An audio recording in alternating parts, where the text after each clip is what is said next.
Hello, beautiful souls. Welcome back to Fear It Goes, the sex series we're in. How much fun has this been so far? Really, actually, we're just barely touching on some of the good stuff. We're just getting into the better parts of the series. I kind of want to set you up with some premise. So today, our guest is Gaia Morrissette. She is a holistic sexual wellness specialist, making sex safe, making sex better, and helping you take it to the next level. I am so excited to have her on here, and she'll come up a couple times over this series. Cannot wait to share her with you. So without further ado, welcome to the sex series on Fear It Goes.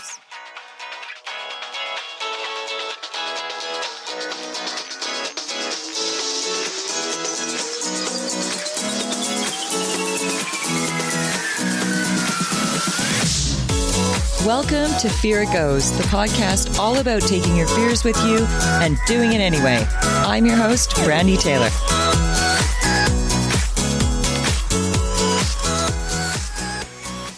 Hi, Gaia. It's so nice to have you on the podcast. Oh my God, I'm so excited to talk to you today. Woohoo! Adventure.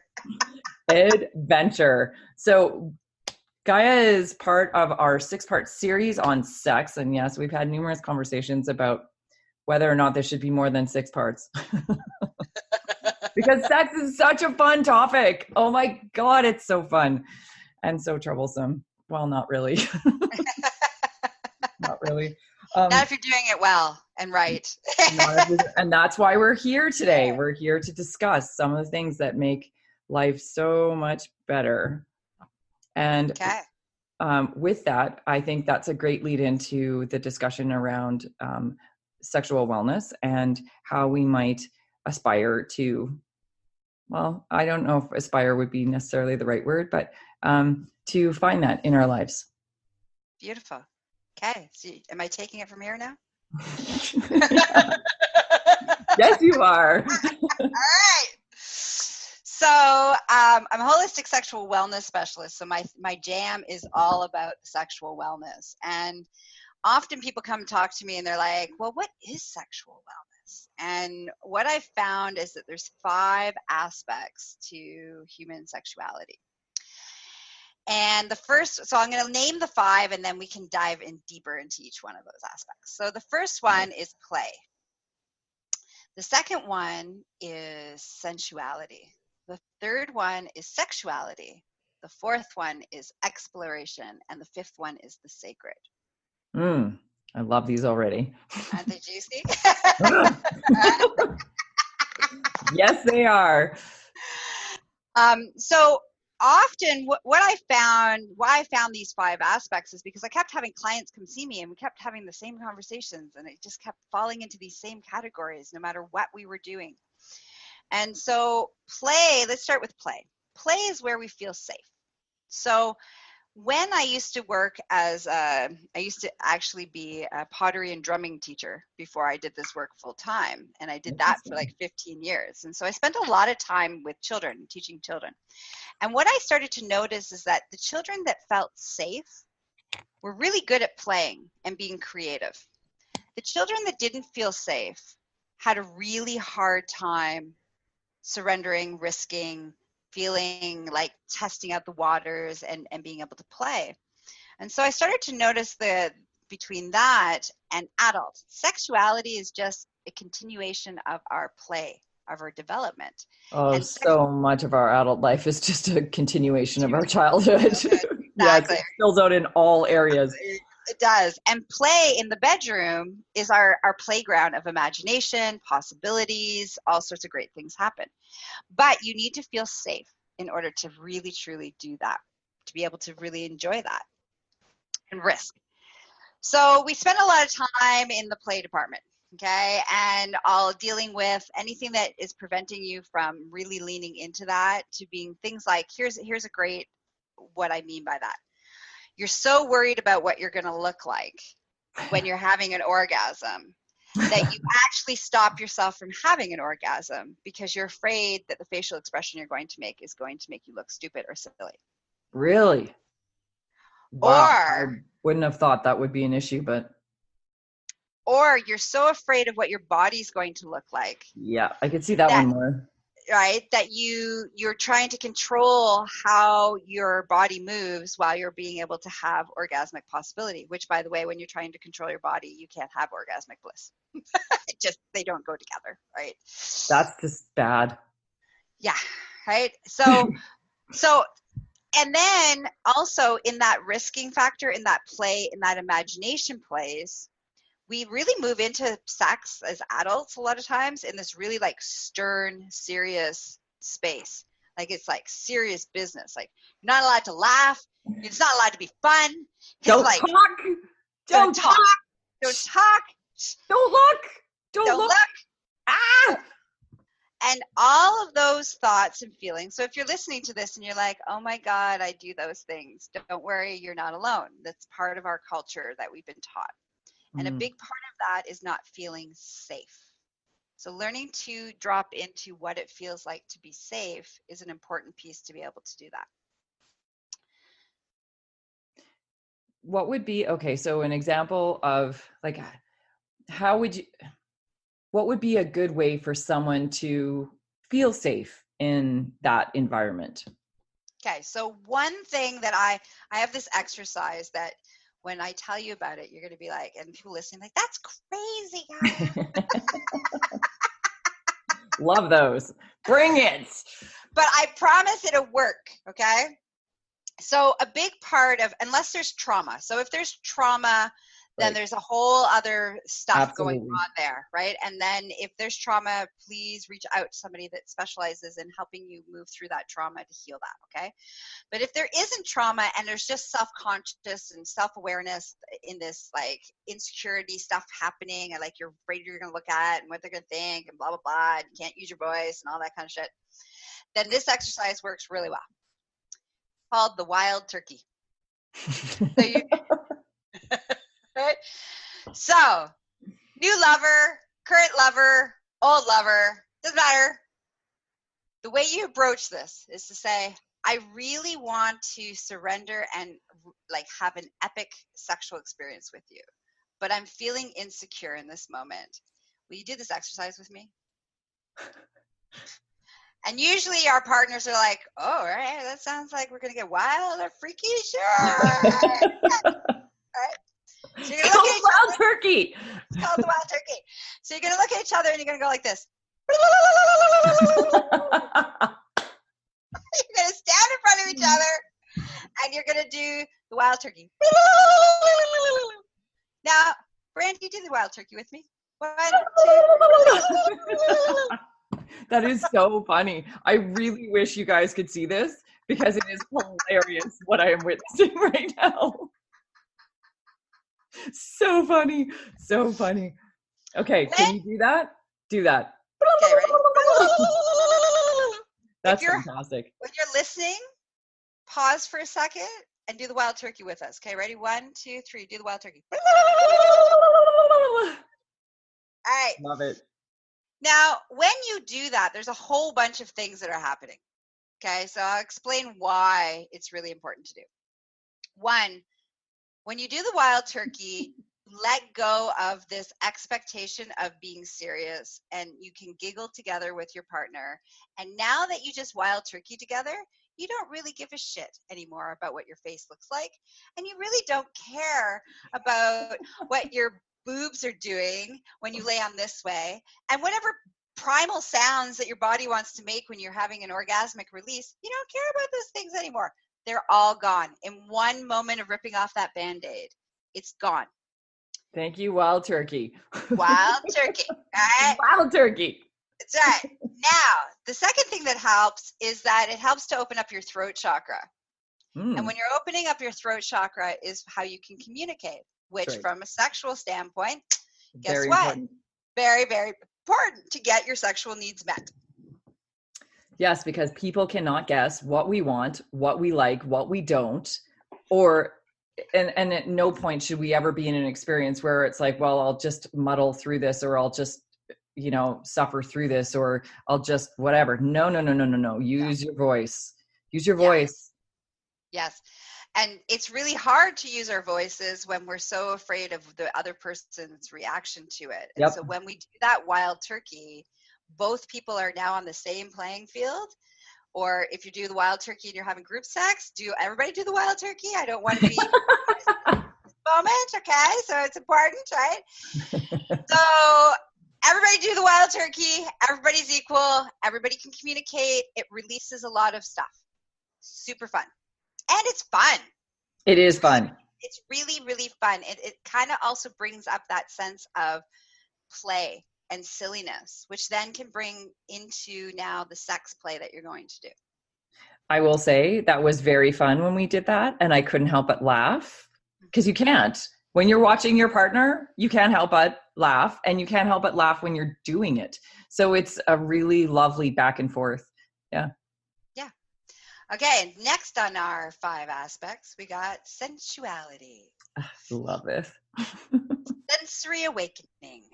So, in order to be a divine orgasmic being and having kick-ass rockin' sex, you need to be able to drop into your senses, to pull out of your brain and drop into the body. If we're in the brain, we aren't present in the moment completely. We aren't surrendering to the pleasure. We're not surrendering to the possibilities. We're not paying attention to our partners. Like, we are so not present. We're thinking. So learning to be a sensory being and being aware, not only does that allow us to drop in when our heads are thinking, and we're thinking and it drops. So here's an example of being in your head. Your partner's going down on you. And you're like, oh, I need to buy groceries, and I got to pick up and I got to think about, oh, fuck, I forgot the laundry and blah, blah, blah. Okay, so this is what's happening in your brain. And this is so typical of women. Yes. Oh my God. I wonder if this ever happens with men, but it's so typical of women. Men drop into their brains in a different way, typically. So for men, it's all about, am I going to perform? Don't ejaculate too quickly. Right. So their thoughts are about, a lot of it is about performance, is typically when they're not in their bodies, they're in their heads. For women, it's typically their to-do list, the other things that they got going on, blah, blah, blah. Okay. Did I think I left the stove on? Exactly. Okay. I need to shower. Did I forget to pick up a kid somewhere? Yeah.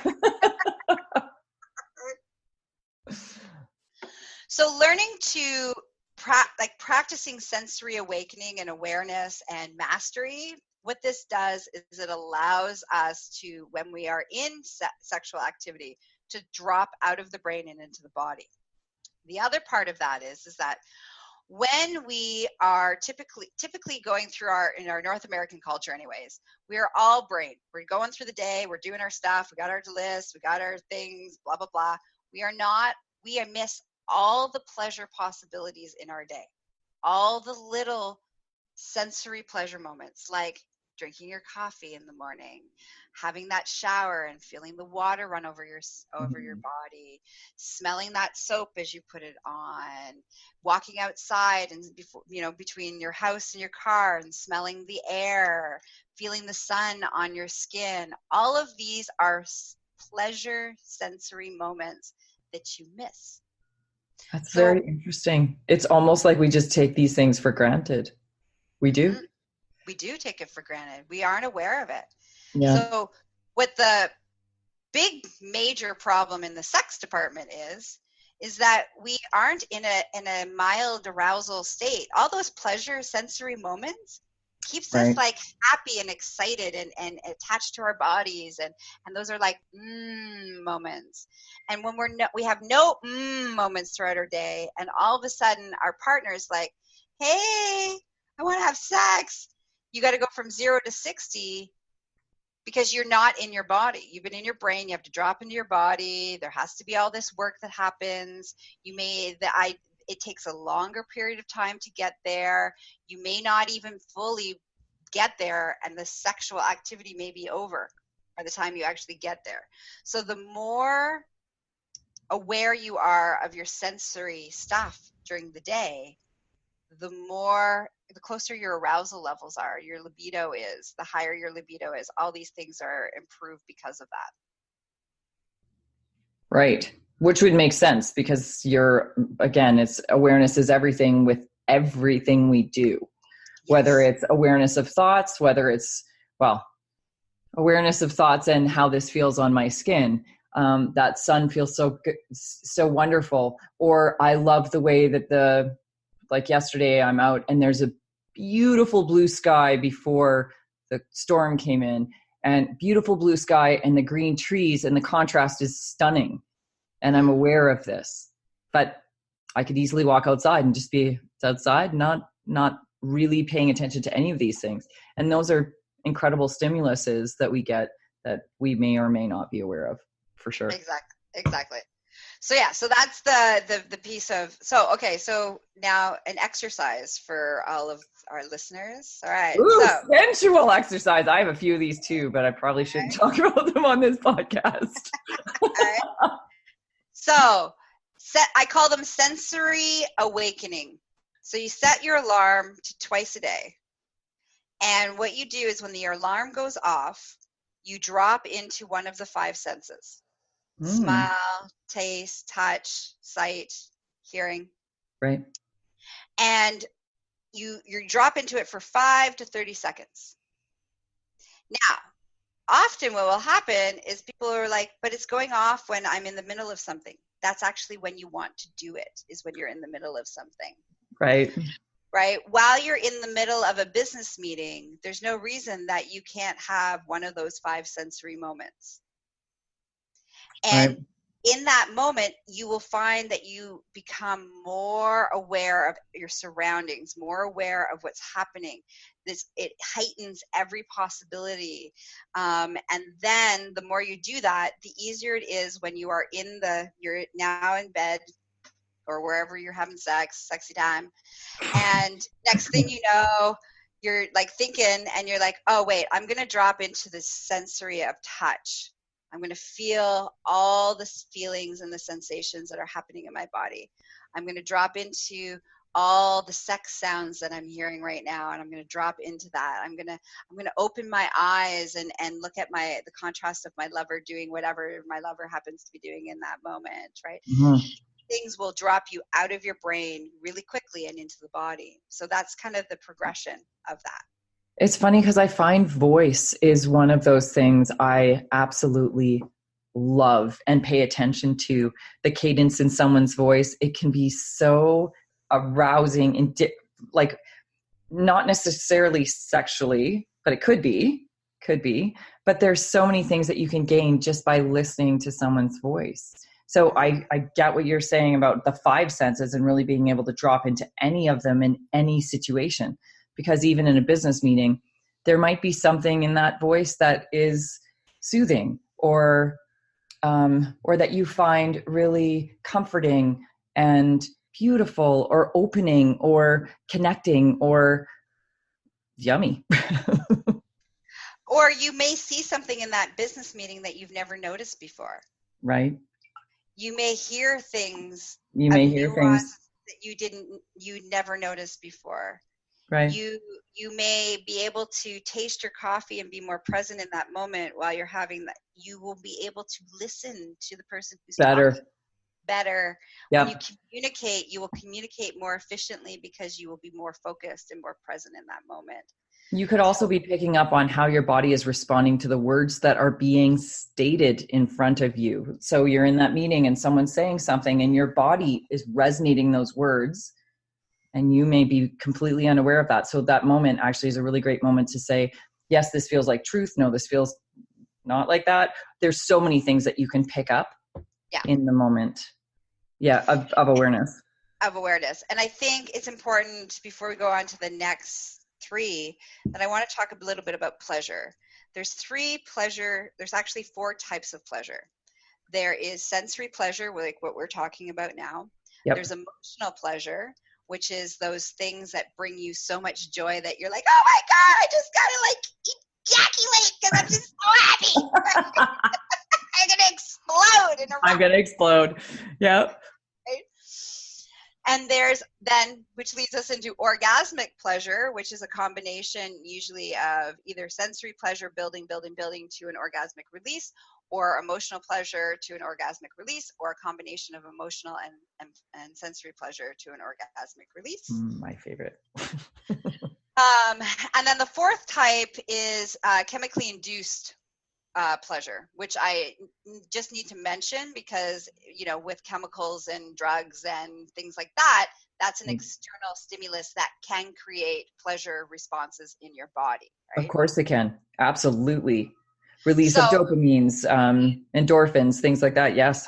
Right. Actually, we can get those even just from our lovely little phones. Mm-hmm. Hello, Facebook and social media and likes and I don't know, whatever else you might. So no, when I'm talking about chemically induced, I'm not talking about our natural releases of biochemicals in our body. I'm talking about like use of drugs. Use of external drugs like ecstasy, alcohol, other forms of stimuli that are being brought into the picture. Gambling would fall into that category. Gambling too, though, because that's a chemical release that's induced from ourselves. Would it not be? Because that's dopamines. Yeah. However, it's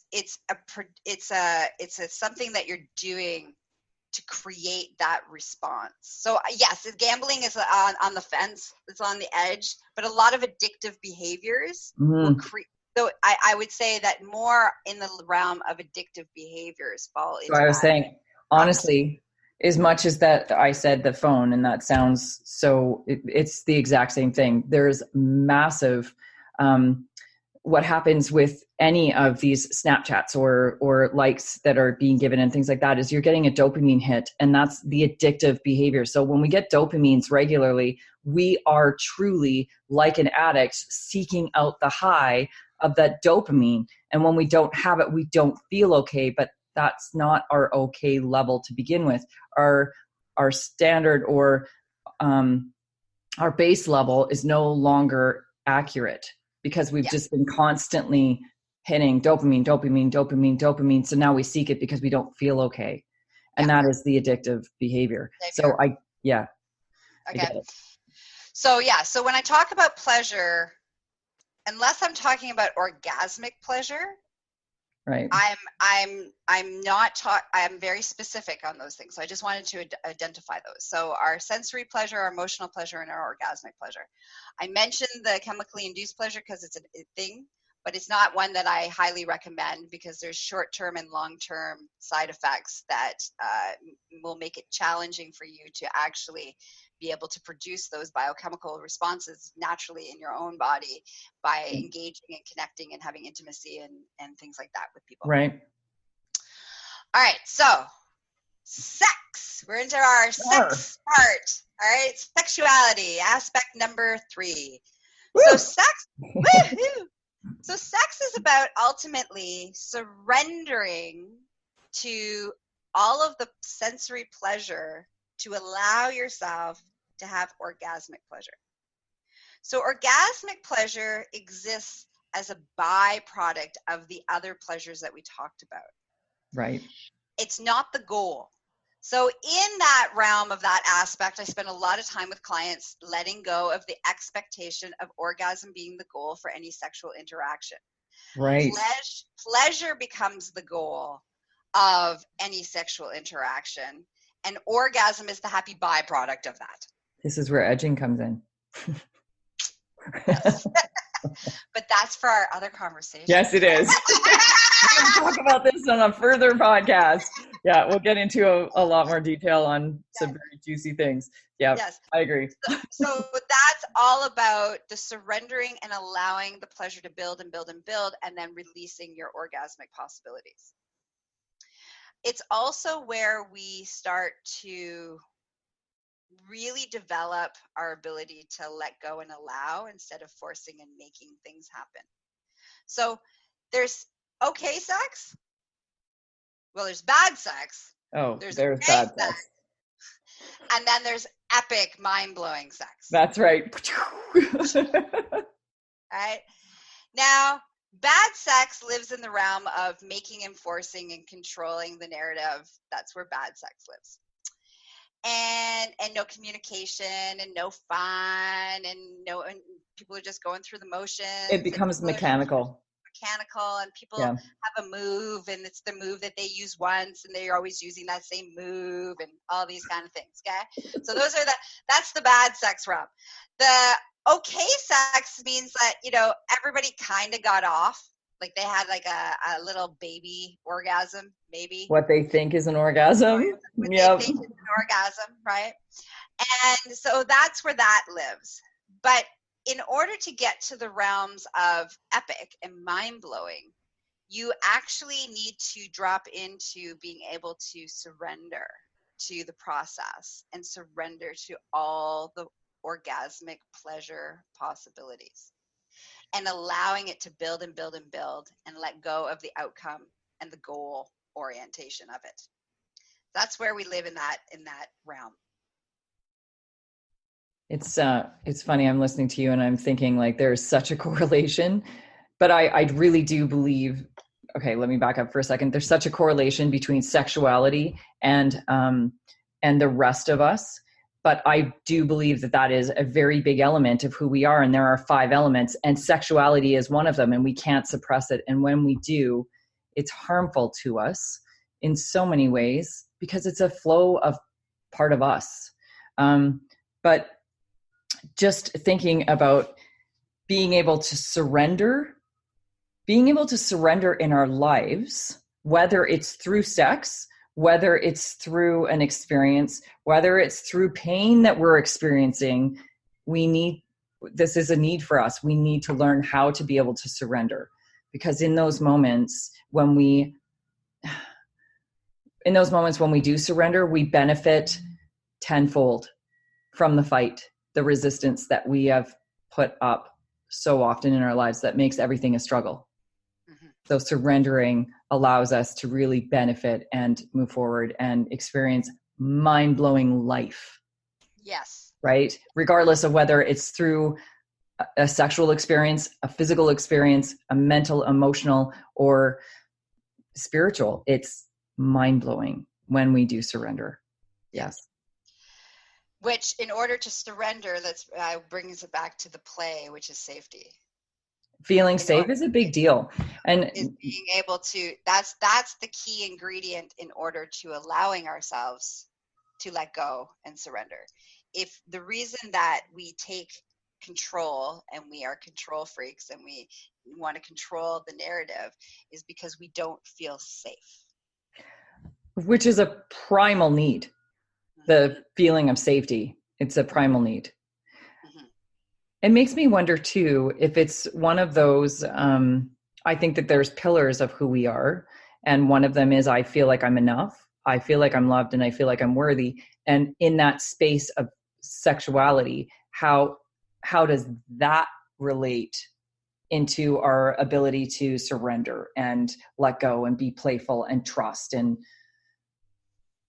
when we're holding on to, I don't feel like I'm worthy of this, or I don't feel like I'm enough. Therefore, well, yeah, and that always comes back to feeling inferior and not good enough and not lovable, which makes us feel unsafe in the world. So for a lot of it comes right back down to that whole safety perspective. What does that look like for each one of us?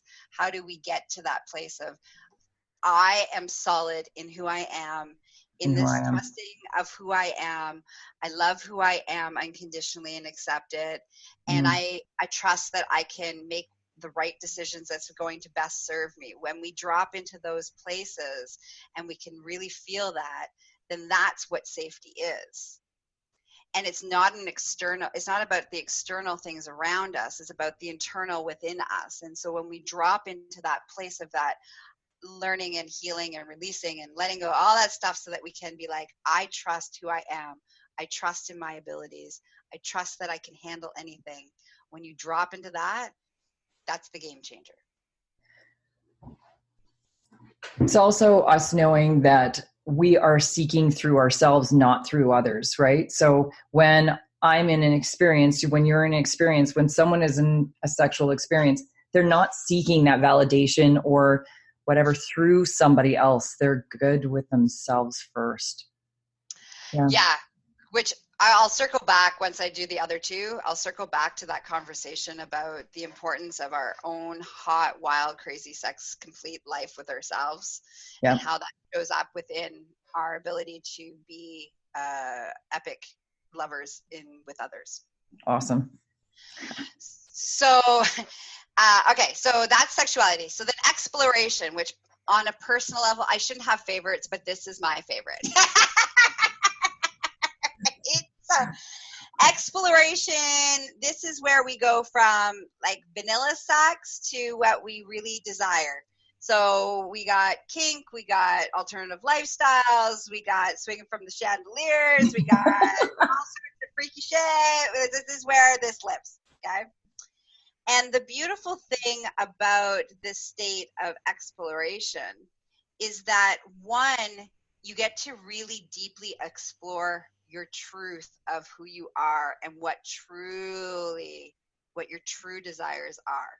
Not what society says, like you gotta not through an influence, not from everyone else. It's all about your own, figuring out your own natural, healthy progression of human sexuality.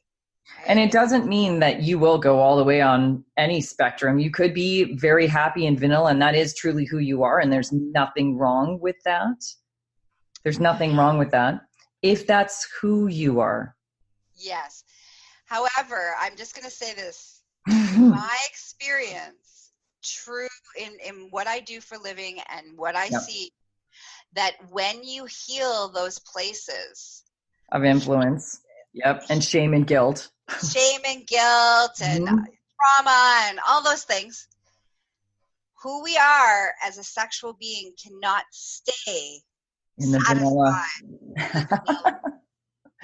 Yes, because we become adventurous and exploratory and curious and like children, constantly seeking out more information and wonder in the experience. Yes. Yeah.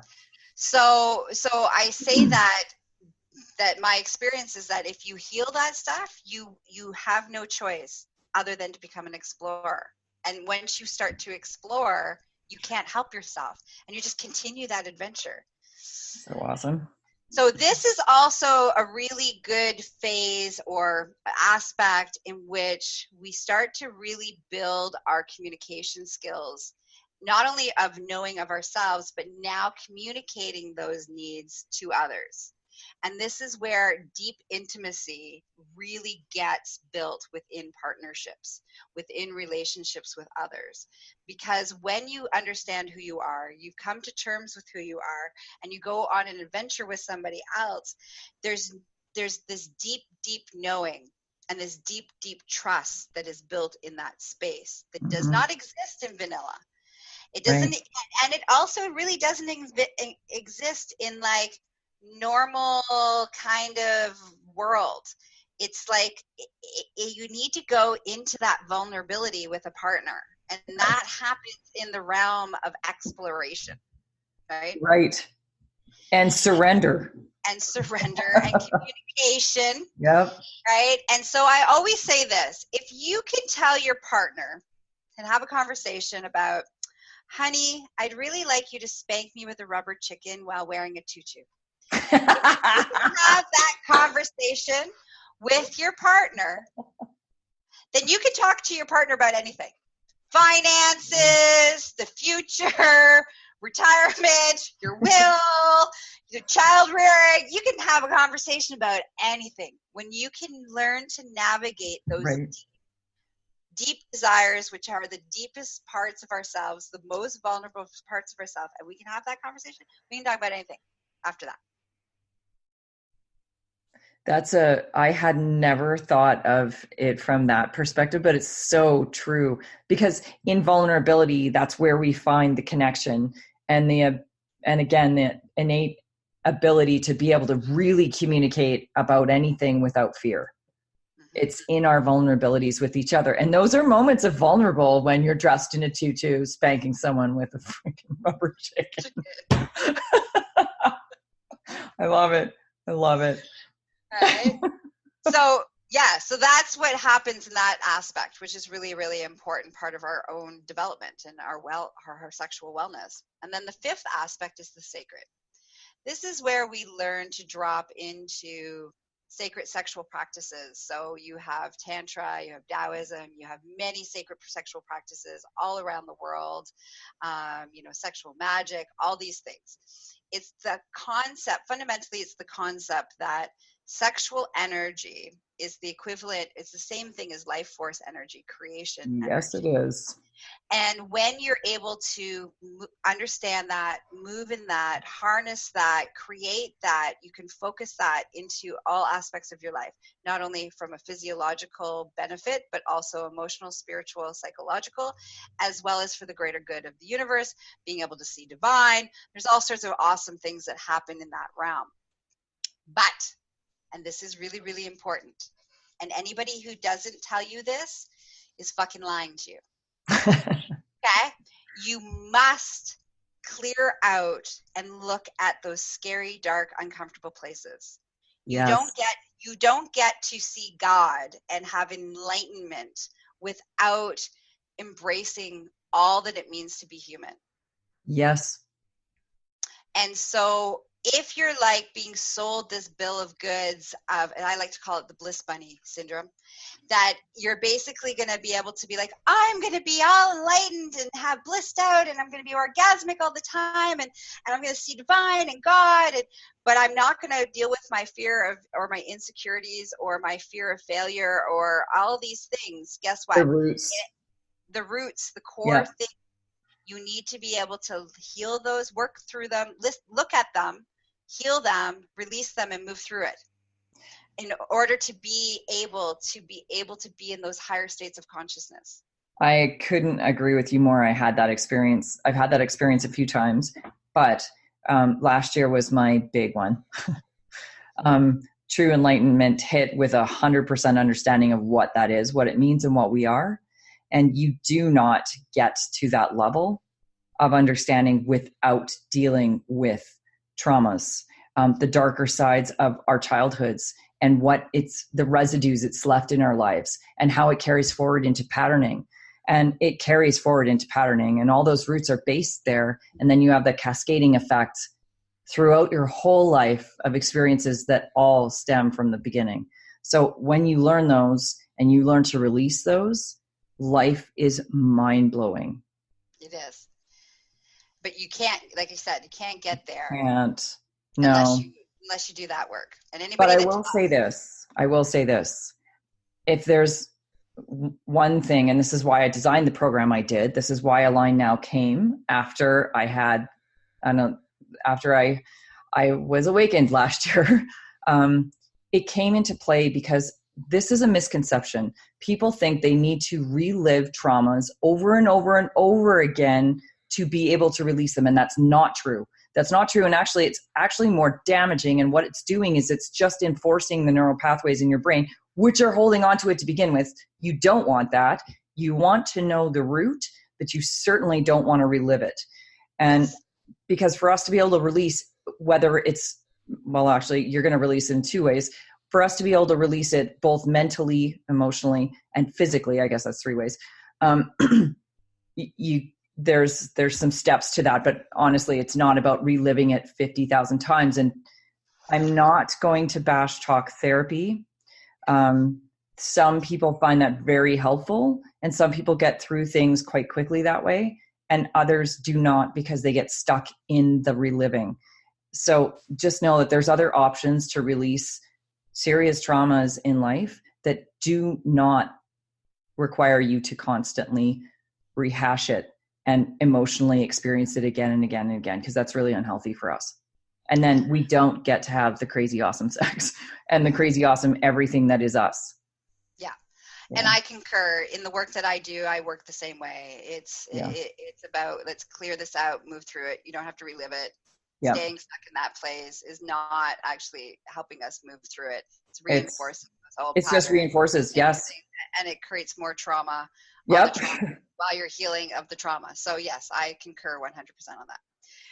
Okay, so let's come back to the one thing we had talked about around sex with ourselves and let's come into the bedroom being full, complete sexual beings and not broken and half and expecting somebody else to gratify us, satisfy us. So one of the things that my Tantra teacher actually taught me was that no one is responsible for your sexual gratification. Just you. Yeah. But no one's responsible for your happiness, but you. It's not someone else. Yes. Yeah. Same. And I remember when she told me this concept, I was like, well, that's really freeing and liberating. And then over the years, I've had many interesting conversations with people because we've actually been programmed and trained. Oh, very much so. The opposite. Yes, we have. So we've been taught that it's your responsibility to get me off. It's your responsibility for me to have a good sex life. It's your fault, your responsibility, your fault, your responsibility. Okay, but that's that whole concept of, but you complete me. You don't complete me, I complete me. It's right? And we have been trained, and it's constantly bombarding us every single day in music, in media, in billboards, in conversations with people that we have on a daily basis. We are experiencing this enforced idea that it comes through somebody else, or we will be happy, or we'll be pleasured, or we'll be whatever. We'll gain that through somebody else, but really it's not about somebody else at all. It's about us. It's completely about us. Life presents for us. So yes, this concept that you complete me is a very unhealthy, not sexy, gag-worthy belief system, because what this does is sets you up for continual failure. There is no success. No one can fulfill that need. No one can. They can, but temporarily, and then you're depleted again, and then you're seeking it out again and again, and it's almost like the dopamine hit. You never are fully complete, ever, when you speak it that way. But I would even go as far as saying that even in that moment, you're not complete. Because the part of you that believes that you are not complete isn't actually allowing you to be complete. So basically that person, no matter how awesome they are, they're always going to do it wrong. Well, and in the end, no matter what, we will put them on this pedestal. They will seem like this perfect thing, and then they won't. And then there's such a disappointment to us. Yes. And we build these resentments, and because we've put this expectation on someone else to make us whole. Yes. Which is impossible. Yes, I agree. So, all right. How do we fix this? Well, let's start by having a hot, wild, crazy sex life with yourself. That's how we start that. Because when we know who we are and what we love and what turns us on, then we can go and we can communicate and we can ask for those needs to be met by somebody else. And they have the opportunity to say, yes, I would totally enjoy doing that. Or no, I wouldn't, and that's okay too. And no, I wouldn't, and that's all right as well. So, but you can't do that if you don't know what turns you on. You can't do that if you don't know what you like. You can't ask or guide somebody to help achieve the most optimum pleasure that's possible in your body if you don't know what that is. So the first part of this practice of what I do with pretty much every client that ever comes and sees me, the first thing we always do is like, let's get you hot with yourself. Let's build your hot sex life with yourself. Let's talk about you. And learning about what turns you on.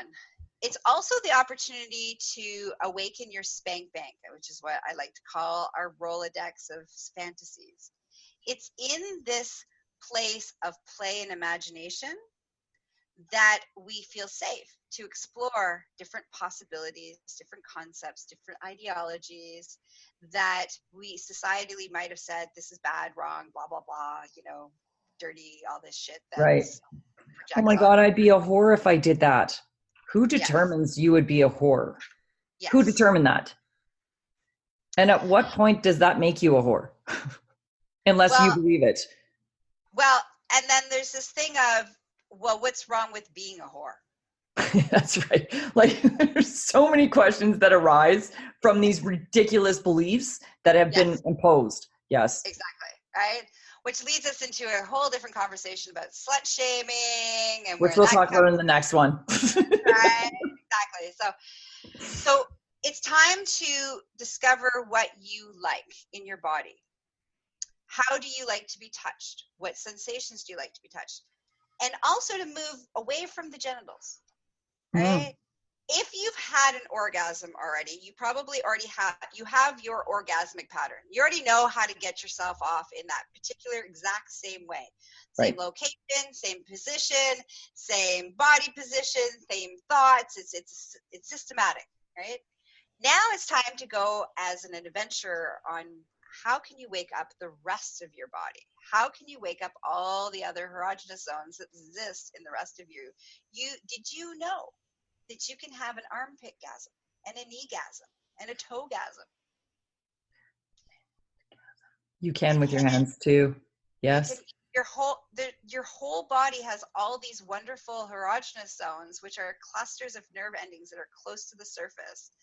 And so when you awaken them, they can have an orgasmic release that can be localized just in that spot, or it can be, if you've anchored and learned how to do this, you can also be anchored in that localized spot, as well as your genitals can show up to the party at the same time.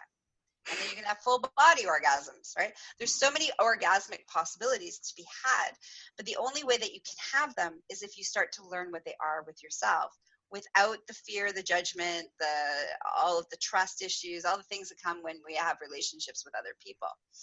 So when we have that within ourselves, then we can go and share those insights with others. But they're not responsible. If you're going to lay on the bed and be like, all right, I want you to tell me what my body likes. I need you to get me off. Well, guess what? You're going to be highly disappointed, because the truth is that even if your lover is kick ass, you haven't explored those possibilities. You haven't allowed yourself to be open to those possibilities. So unless they do it magically, exactly like you do it every time you get off, you're not going to get off in that experience. And you're also missing out on all of the other parts of your body, right? Oh, well, yeah. And all the other orgasmic pleasure possibilities. Can you imagine? So I'm saying this really to the audience. Can you imagine what it's like when you know what that feeling on your arm does to you, and how that builds the sensation, and how that links to that touch on your side, or the brush across your collarbone, or the nibble on your ear, whatever it is? All these things contribute to something so much bigger than just a genital stimulation. Yeah. Oh yeah. Oh my God, yes. And this is those opportunities you get to experience on your own first. Which is so important, because once you experience it on your own, then you can share it with the chosen people that are worthy of you sharing that with. Right. And then you get to actually teach somebody about what you desire and what you want and what you like. And then you get to be on the receiving end of giving permission to your lover to do the same thing. For your lover to say, let me show you how I like my body touched. And you get to have this really hot, sexy voyeur exhibitionist moment where you get to watch your lover please themselves, and you're learning all about how they like to do it, and you get to watch it. And then you get to be on the receiving end of that, where you get to, share and show your lover how you like to be touched and what turns you on. And it also takes the expectation and the pressure and the performance anxiety out of the picture. Right. Because now your partner isn't like trying to guess and read your mind what you like, what you don't like. Am I doing it right? Am I not doing it right? What is Or happening? read your body. Yes. Yeah, right? And Or maybe misread it. misread it. Are you asleep up there? What's happening? Like all of these. Are you in your head right now? Yeah. Right. Yeah. So that's really, really important. That's a key piece of that sexual wellness. And to bring it all back together, being a holistic sexual wellness being is about how who you are as a sexual being affects your mind, body, and spirit, and who you are as mind, body, and spirit affects who you are as a sexual being. It's like absolutely, Brandy. It's so crucial that your sexual being affects every aspect of the rest of your life. And it's more than just having an orgasmic experience. It's about having an orgasmic life, which is filled with the best version of everything that is you, that you are open to receiving and experiencing. So that's why it's worth going through that adventure and diving into those places that may be a little bit uncomfortable. Only in the beginning. Only in the beginning. Afterwards, it's like, I can't believe super fun. It's like super fun. And you're like, wow, I have all these superpowers.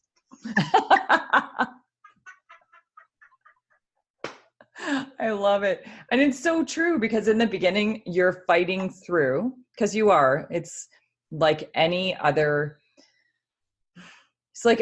piece of mindset that is, we're fighting through the influences that are so ingrained. They are now our belief systems, and they're not really our belief systems. They're things that we have adapted as our belief systems. So I believe that this is dirty. I believe that I shouldn't do this. I believe that I shouldn't touch myself this way because that's wrong. Why is it wrong? What makes it wrong? So once we get past those barriers, life transforms. Life on all levels transforms, because we start. You might do this on a trauma experience. You might do this through a sexual experience or a sexual belief system. Whatever belief system you start to challenge and move through, it will evolve through the rest of your life in all the other beliefs you carry that aren't serving you, that are harming you, that are holding you, that are stagnating you. Yeah. And no one wants to live a life as a bystander in their own life. Be a participant, get dirty, get crazy, get sexual, get fun, get exploratory, get experimental, get curious, discover wonder, be a child. It's amazing what we experience in life when we open up and we challenge the belief systems that are really not beneficial to us. And a lot of them are tied sexually. And they aren't ours. Ours. That's the important part, is that they were never ours in the first place. They were superimposed by others. So because it helped control. It helped control. But I also think because they carried whatever it served them for their survival. In that time. So that, and then it perpetuates over and over and over again. And the only way that we break that is for looking at one of those things and being like, this isn't mine. This isn't mine. How does this fit with me? I don't like this. It doesn't benefit my life. Then really start to address it. And when it comes to sexual standpoints and the belief systems we have around sex, which we'll talk about actually in the next one too. I think we'll talk about that, or maybe we won't. Maybe it'll just be the one that I talk about. But, our belief systems around sex really changed when we started owning land, when we had the need to stay together, to rear children in a very specific way. And religion came in, and there were a lot of dynamics that brought in our belief systems around sexuality and why we stay with one person, why we do certain things, why we suppress in certain ways. And they were needed in that time, but we've changed, we've evolved, we've seen thousands of years of evolution, and I find that most of the constructs that were built at that time have not evolved, and have not seen the changes or the light brought to them for us to really address them and say, does this work for me or does this not? Does this fit in my life? Does this not? Does this benefit me or does it not? Does it hurt me? And that's the biggest question is, does it hurt me? And for some, they will say no. And for some, they will say yes. And I think the other part of that, just that little piece, is that when we are born, if you've spent any time with children, children have no shame, no guilt, no apology for pleasure. Oh my God. Pleasure is wonderful. Pleasure is natural. They rub themselves all over the place. When a little boy finds his penis. Oh my God, like nonstop. Boys are hilarious like that. And it's awesome actually to just be like, okay, so you can do that all you want, because I have 2 boys. You can do that all you want, but there are certain things that should not be done in public, or at least not in front of a whole bunch of other people in a setting like this where it's non-consensual. Exactly. Right? It can be done in public. Not what you're doing is wrong. That's right. It's about what other people's comfort level is in that scenario, right? Well, it's about everybody agreeing to what you're doing in that space or not. Not, exactly. Right. And little girls start rubbing themselves up against everything. They start humping the couch, the arms, they're rubbing up themselves against everything because it feels good and there's no judgment in it. So our shame and our guilt and our judgments around how we're supposed to be sexually is actually not ours. It is completely taught to us. We come in as these perfect little horny, pleasure-seeking beings that just want pleasure and experience pleasure and experience it. That's it. And explore. That's how we come into this world. So all of our stuff isn't ours. And so there's a lot of freedom once you get to that place that you can start to clear that stuff out and release those places. Yes. I 100% agree. We come as these perfect, pure little beings, and then life happens. And then people happen with us, and we build up these belief systems. Again, some of them benefit and some of them don't. And it's a matter of looking at those and addressing those as adults and saying, this serves me, this doesn't. And also addressing the moments in our lives that really dictate who we become or who we become as adults. Right? Yes. Yeah.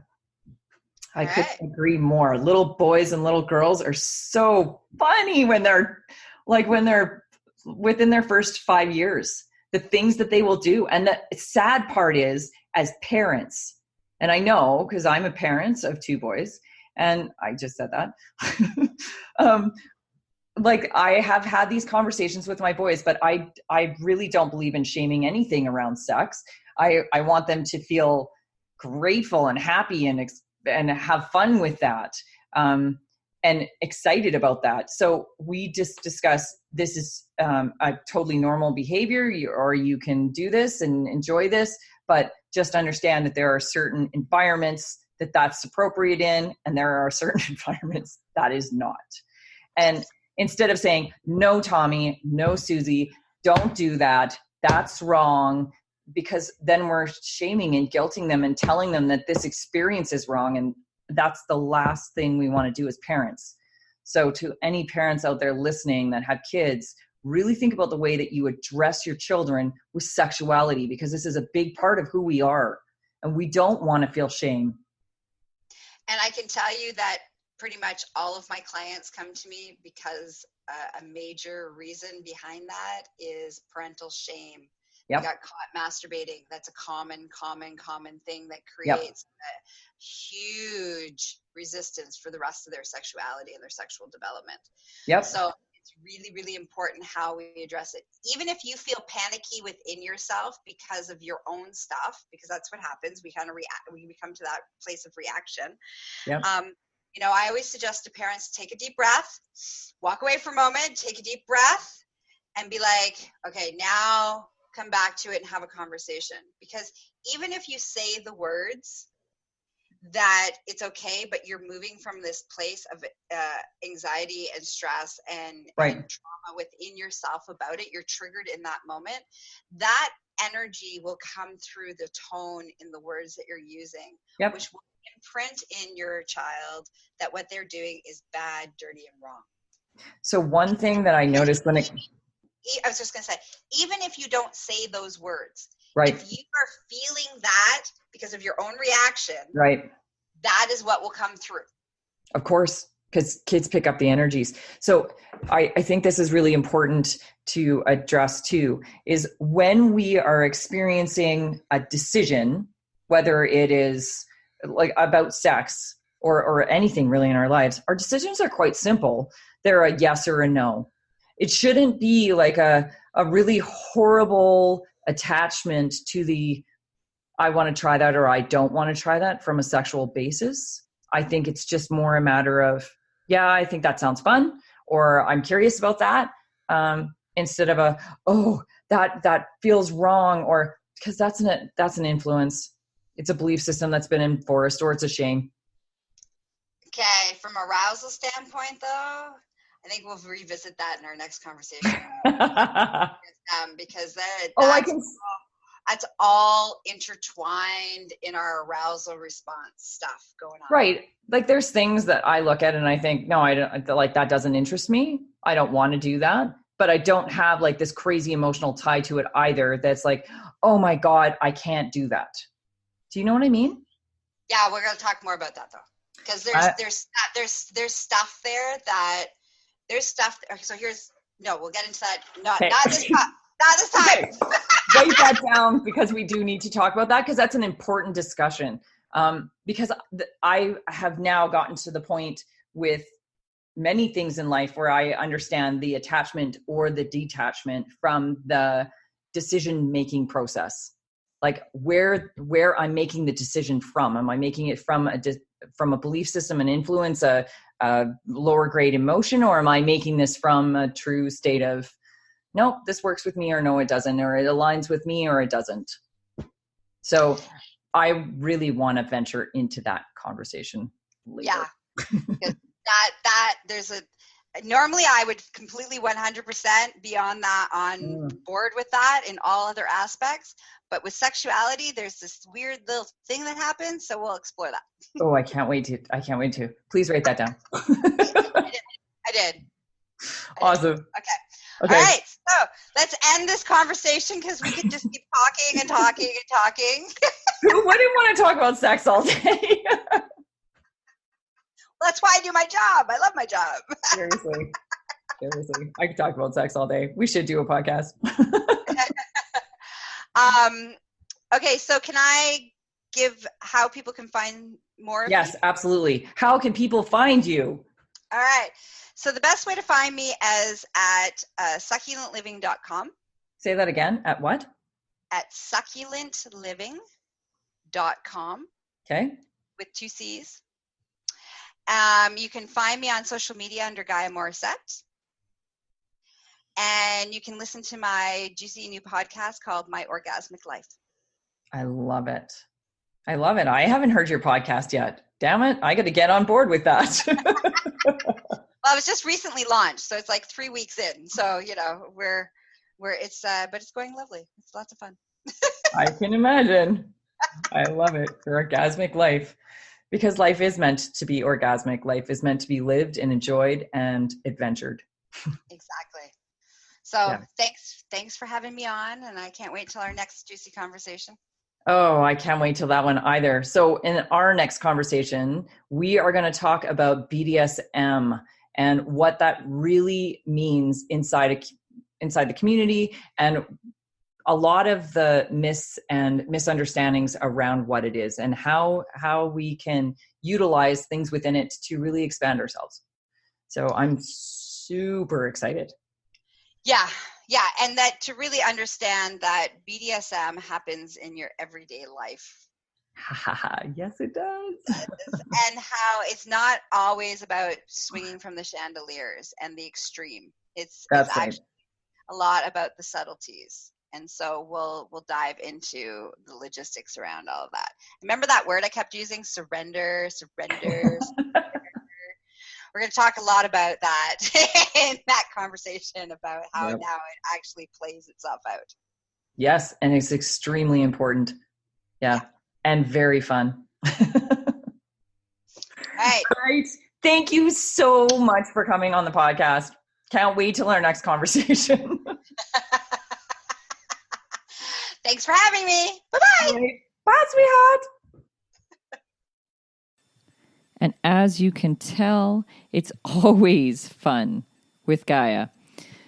So, my beautiful peeps, I hope you enjoyed this episode. And into next week, we will be discussing more long-term relationships and things you can do to kind of spice things up in the bedroom or bring back the desires that really help the relationship. Our guest is Dr. Trina Reed, and I'm super excited to bring her into our lovely community here at Fear It Goes. Until next week, my beautiful peeps, have an absolutely extraordinary week.